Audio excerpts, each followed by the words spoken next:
औरंगाबादच्या काँग्रेसमध्ये एक नवचैतन्य दिसते, आता तुम्ही पण सक्रियपणे प्रचारामध्ये उतरला. निश्चितपणे मी आज सांगतो की आज गुढीपाडव्याच्या दिवशी सण असताना शेकडो लोक इतक्या मोठ्या संख्येने या ठिकाणी कार्यालयाच्या उद्घाटनाला आलात. कारण असं दिसतंय की एक सुप्त लाट सेनेच्या विरुद्ध, भाजपाच्या विरुद्ध एक सुप्त लाट आहे आणि सगळ्यांना असं वाटतं की या जिल्ह्यामध्ये विकासासाठी सुभाषबाबू झांबड यांना निश्चितपणे दिल्लीला पाठवलं पाहिजे आणि ते मी आज या ठिकाणी आज अनुभवतोय.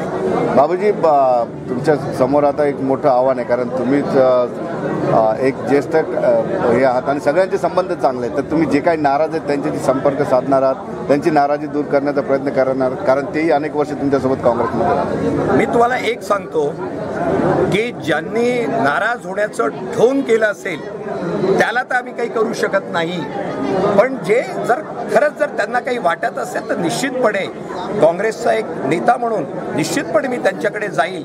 पण आज मला जे दिसतं, कधी नाही इतके मी अनेक लोकसभा, अनेक विधानसभा पाहिलेले आहेत, पण पहिल्यांदा असं वाटतं की काँग्रेस, राष्ट्रवादी आणि मित्रपक्षाचे लोक अत्यंत मनापासून या ठिकाणी प्रचाराला एकत्र आलेले आहे आणि त्याचं तुम्हाला निश्चितपणे जे त्या 23 तारखेला जे मतदान होईल त्यावेळेला हे आपल्याला दिसून येईल या ठिकाणी. Okay, thank you.